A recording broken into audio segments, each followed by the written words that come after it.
এই কারবালার ঘটনা সে জানেই না। আমরা জানি, হ্যাঁ জানে না। আবার কি হাদিস সংগ্রহ করবার গেছে? উনি যে সময়ের কথা সংগ্রহ করছেন, কিন্তু এর 50 বছর পর কথা সে পায় নাই, নাকি সে নেয় নাই। তারপর এই আপনার সিফিনের যুদ্ধ, মাওলা আলীর বিরুদ্ধে যে যুদ্ধ, এই ইসলাম ধর্মের এই যুদ্ধই হল মতভেদের কারণ। মতভেদ হবে কেন? এখানে সবাই তো একমতে, মোহাম্মদের সময় তো একমত ছিল, এখন কেন মতভেদ?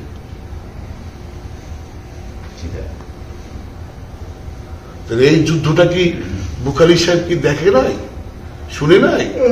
এগুলোই তো পরে হয়েছে।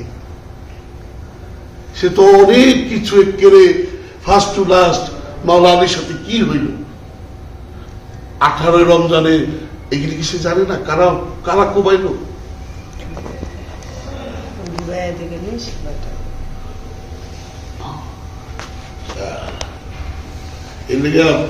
মানে আমরা এরকম মানে মূর্খ মূর্খ আছে না, এরকম এরা কখনোই মানুষ হয়ে বলে। মানুষ হতে গেলে অনেক কঠিন ব্যাপার। এখন প্রথম হাদিসই লেখলেন বুখারী সাহেব। উনি যে প্রথম লিখলেন, ওনার বুখারীর মধ্যে তো কারবালার সম্বন্ধে কোনো ঘটনাই না। রিটন তুই আমি যেটা জানি এখন, সে সেটা জানতো না। উনি কিন্তু আমাদের থেকেও প্রায় 250 আর এখান থেকে 1400 থেকে 250 বাদ দেন, 1200-1150 বছর আগে, 1150 বছর আগে হ্যাঁ আমবাগে আইছে। হ্যাঁ জানে না, হ্যাঁ জানে না, কিন্তু আমি আপনি জানি। কেমন দেখা যায় বাবা? আর উনি কি এত বড় রিচার্জ করলো নবীজি? তাহলে কি রিসার্চ করলো? উনি গবেষণাটা কি করলো? নাকি উনারা গবেষক বানাইছে আব্বাসিয়ারা? এটা তো আব্বাসিয়ার তৈরি করা বুখারী সাহেব, এটা আব্বাসিয়ার উনাকে তৈরি করা। উনারা দিয়া একটা সাইজ করলো, কইরা কোরআনে চাপা দিল, হাদিস বাই করে দিল, এগুলি রাসূলের কথা। উনি তো কত লক্ষ হাদিস ফালাই দিয়েছে, সন্দেহ তো উনি ঢুকাইছে, বুখারী সাহেবই তো ঢুকাইছে। হাদিস রাসূলের কথা কেন ভালাম? যেটা রাসূলের কথা সেটা রাসূলের কথাই। তাহলে আপনি কে লেগে একটা কথা ফালাই দিলেন? একটা কথা ফালান মানে এটা কি ফালাইলেন? ফালাইলেনটা কি আর রাখলেনটা কি? সন্দেহ কিন্তু উনি ঢুকাই দিয়েছেন। উনি যদি যতগুলি হাদিস সংগ্রহ করছিলেন, যদি একটাও না ফালাইতেন, তাহলে আমার সন্দেহ রাখতো না। উনি তো সন্দেহ আমার পড়াই দিয়েছেন ওই জায়গায়, উনি কেন ফালাইলেন? ওখানেই তো সন্দেহ। আর যেগুলি দেখতেছেন এরা তো সব হাদিস রাসূলের নাম দিয়া, হায় হায়, এককে মানে সালাফিকে তা পড়লে পাগল হয়ে যাবে না। বাবা যে কইছিল যে হাদিস কইতাছে, হাদিসও তো আরবিতে, মনে হইতেছে কোরআন কইতাছে, মানুষটা বুঝে না। হাদিসও আরবি ভাষা, কোরআনও আরবি ভাষা। মানে তুই কি হাদিসে কি ফার্সি মনে করছস, উর্দু মনে করছস, বাংলা মনে করছস? কোরআন যেমন রাসূলের কথা, হাদিসেরও একই আরবি ভাষা।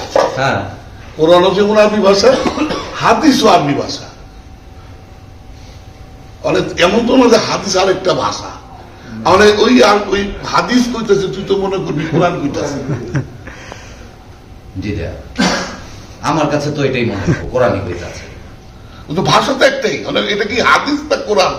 ওইখানে তো একটা ওরকম মানুষ থাকতে হবে, অ্যাটেনশন ম্যান। নাহলে কেমনে আমি চোর ধরুন কেমনে? উনি কি পড়লো? উনি কি পড়লো নাকি বাবা?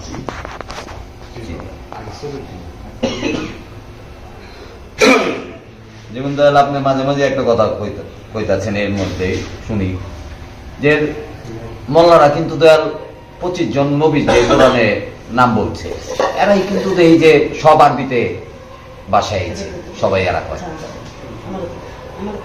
প্রত্যেকটা নবী এক এক যেরকম ঈসা নবী হিব্রু ভাষায়, আমরা সবাই কিন্তু এটা জানি, কিন্তু তারটা কি করছে হিব্রু ভাষারে কনভার্ট করছে, অ্যারোবিয়ান দিয়ে ডাবলিং কইরা এই অ্যারোবিয়ানটা তুলে ধরছে।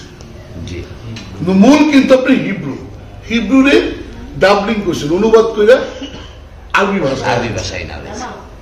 এই হলো বিষয়টা। আর আমরা ওই মূর্খ ওইটা জানি যে বেশিরভাগ 2-4 জন জানে উনি হিব্রু ভাষায় আসছে, আমরা কিন্তু সবই জানি যে উনি আর ইব্রাহিমই তো আরবি ভাষায়।